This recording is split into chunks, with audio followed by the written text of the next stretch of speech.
हूं गणेश कुमार और आप देख रहे हैं इंडियन ट्रिब्यून न्यूज़। तो आज हम बातचीत करेंगे हमारे बिलावर के हमारे बड़े भाई सुमित जी के साथ, जो कि बयापार मंडल के प्रेसिडेंट भी हैं।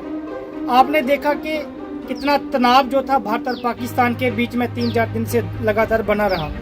काफ़ी नुकसान जो है हमारी फौज ने भी पाकिस्तान का किया और हमारे भी मुल्क का काफ़ी नुकसान हुआ। उसी चीज़ को लेकर हम चर्चा करेंगे सुमित भैया के साथ। उनसे जानना चाहेंगे कि उसके बाद जो फैसला भारत सरकार ने लिया, पाकिस्तान के साथ अपने कदम जो थे वो पीछे हटा दिए, उस चीज़ को लेकर इनसे जानना चाहूँगा। सुमित जी, आपको क्या लगता है कि जो मौका अभी इस बार लगा था भारत को, जो बार बार ये बात उठाई जाती है देश की तरफ से कि पाकिस्तान को हम ध्वस्त कर देंगे, आतंकवाद को वो बढ़ावा देते हैं, लेकिन इस बार बहुत सुनहरा मौका था। लेकिन आपको क्या लगता है जो फैसला अभी सरकार ने लिया है अपने कदम पीछे हटा लेने का, क्या वो कहाँ तक सही है? नमस्कार गणेश जी।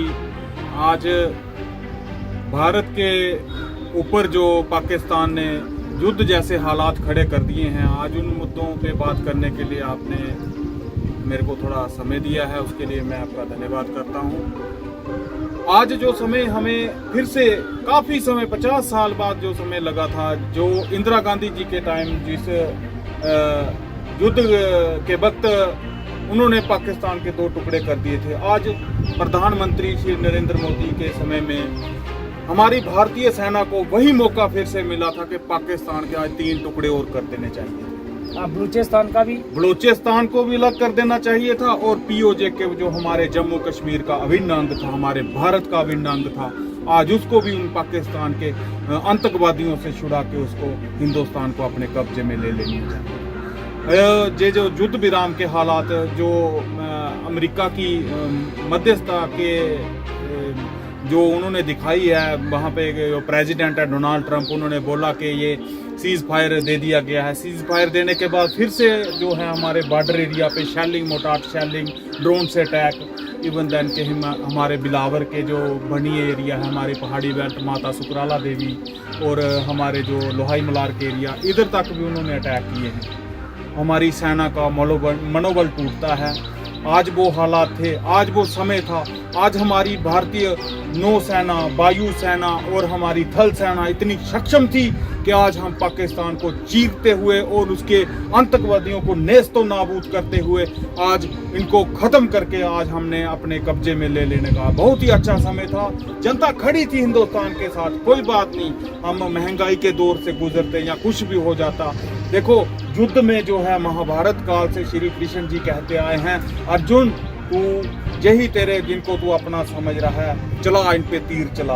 आज उस समय, आज इस तीर का जो हमारी सेना को इंतजार था, इस जो ऑर्डर का इंतजार था, आज उस ऑर्डर को 5 या 6 घंटे के लिए अगर पूरी की पूरी कमान अगर भारतीय सेना को उनको दे दी जाती तो आज मेरे को ये पूरा यकीन था हिंदुस्तान की सेना लाहौर, रावलपिंडी और उनके जिन जिन प्रमुख शहरों पे जाके तिरंगा झंडा आज लहराया। आपको क्या लगता है पाकिस्तान जो कह रहा है कि हर बार उसने झूठे ड्रोन करके, आपको पता है हर बार उसने सीज फायर तोड़ने का उल्लंघन किया, बार बार वो टारगेट हमारे देश को करता है, आपको क्या लगता है पाकिस्तान सुधर सकता है, अपनी आदतों से बाज आ सकता है? पाकिस्तान का गणेश जी, जैसे उसका मैप है ना कुत्ते की तरह, वो कुत्ते की पूंछ जो है वो कुत्ते की पूंछ की तरह, जैसे उसका नक्शा है वैसे उसके हालात हैं, वैसी उसकी विचारधारा है। और कुत्ते की पूंछ आप जितनी मर्जी देर कहीं भी कैसे भी बांध के रखो, फिर ऐसी की वैसे निकलती है। पाकिस्तान की बात का जो हमें कभी भी उसकी बात का कोई यकीन नहीं करना चाहिए कि उन्होंने सीज फायर का, कल ही आप देखिए सुबह सीज फायर के लिए बोला और शाम को वो फायरिंग करते रहे। पाकिस्तान का कोई कॉन्फिडेंस नहीं है, उसने हिंदुस्तान की संपूर्णता, एकता, अखंडता पे वार किया है। और ये जो मिलिटेंसी है, जैसे पाकिस्तान में आर्मी को पावरें दे दी गई हैं, जैसे वहाँ की सरकार, वहाँ पे सरकार नाम की कोई चीज़ ही नहीं है, ऐसे अगर ये चीज हमारी हिंदुस्तान की सेना में होती, आज हम आपको बताते। जीडी बख्शी ने जो बात कही कि इस कुत्ते पाकिस्तान को मैं अच्छी तरह जानता हूँ, जो हमारे एक्स जनरल रह चुके हैं, तो काफी कड़े शब्दों में उन्होंने विरोध भी किया भारत सरकार का भी। ये मौका था इस बार पाकिस्तान को सही से सबको सिखाने का।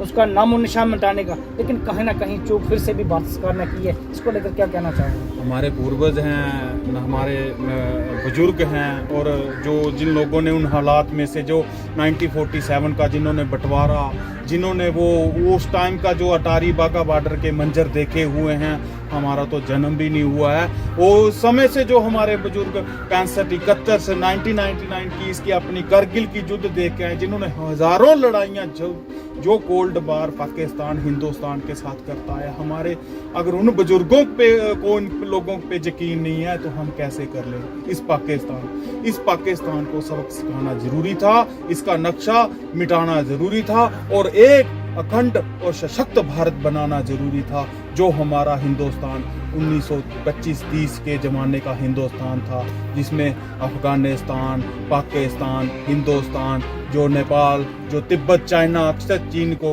अपने लेह लद्दाख में एरिया में आके बार बार इन्फिल्ट्रेशन करता रहता है, इन लोगों को एक बार सबक सिखाना जरूरी था। पहली बार देश में देखा गया कि देश का मुसलमान भी, चाहे वो कश्मीर का हो, कहीं का भी हो, वो भी खड़ा हुआ इस बार आतंकवाद को लेकर कि इस बार को सबक सिखाना चाहिए था। बड़ा मतलब ऐसा कभी देखा नहीं गया। जो चीज हमने देखी है कि देश का मुसलमान भी सरकार के खिलाफ बार बार मांग कर रहा है, अब भी मांग कर रहा है कि पाकिस्तान को सबक सिखाइए। गलत किया कि आपने कदम पीछे हटा दिया, इसमें बहुत मौका था। इसको लेकर आप क्या विचार रखोगे? हिंदू मुसलमान की जो विचारधारा हमारे हिंदुस्तान में है, उस मुद्दों पे मैं बड़ी बात नहीं करूंगा। ये राजनीतिक मुद्दों की बातें विश्लेषित होती रहती हैं, बट हिंदू मुसलमान की बातों को लेकर मैं एक ही नाम सुनाऊंगा, हमारी बहन सोफिया कुरैशी, जो कर्नल है इंडियन आर्मी की, जिन्होंने पाकिस्तान को नेस्तो नाबूद करने के लिए एक ही हमारी बहन काफी थी, सोफिया कुरैशी, जिसने हिंदुस्तान से फाइटर जेट उड़ा के और हमारी थल सेना का इसका नेतृत्व करके पाकिस्तान को नेस्तो नाबूद करने के लिए अपने कदम उठाए थे। इससे बड़ा मैं कुछ नहीं। हिंदुस्तान ही वो देश है जिसमें हर धर्म, हर समुदाय के लोगों की विचारधारा को नमन किया जाता है, और हमारी बहन सोफिया कुरैशी ने आज भारतीय सेना का नेतृत्व करके बता दिया हुआ है कि मुसलमान भी पाकिस्तान की विचारधारा को लेके हमेशा हिंदुस्तान के साथ खड़े हैं और खड़े रहेंगे। और आखिरी सवाल करूंगा कि आपने देखा कि जिस तरह से भारत की तरफ से शर्तें लगाई जा रही हैं पीओके को वापस लेने की, या पानी रोकने की, या भारत ये मांग कर रहा है पाकिस्तान के आगे कि जो भी आपके मेन आतंकवाद के जो जड़ हैं वो भारत को सौंप, क्या पाकिस्तान ऐसा कर सकता है? या वो शर्तें भारत की मानने का जो भारत के सामने रख रहा है? गणेश जी, रही जिंदगी का तो पता नहीं है कब कितने दिन तक है, कब तक जिएंगे, कब आखिरी सांसें गिनी जाएंगी। मेरे को अपने हिंदुस्तान और अपने भाइयों पे और अपनी वायु सेना, थल सेना और हमारी जल सेना है, नौ सेना है, उन सभी सेनाओं पे, हमें पैरामिलिट्री फोर्सेस, हमारे पुलिस पे, जो भी जितने भी हमारी पैरामिलिट्री फोर्सेस है और जो सेना के जितने भी विंग हैं, सभी पे हमें भरोसा है। आज नहीं तो कल पाकिस्तान तू कुचला जाएगा, तेरा सर कुचला जाएगा, और एक दिन तू हिंदुस्तान का हिस्सा कहलाएगा। जय हिंद, जय भारत। तो ये थे सुमित जी, जिनका ये कहना है कि कहीं ना कहीं एक बार फिर से पाकिस्तान का नाम जो है वो मिटाया जाएगा। आखिरकार पाकिस्तान को बुआ जाना चाहिए, समझना चाहिए, और आतंकवाद का जो बढ़ावा वो बार बार देता है उसको बंद करना चाहिए।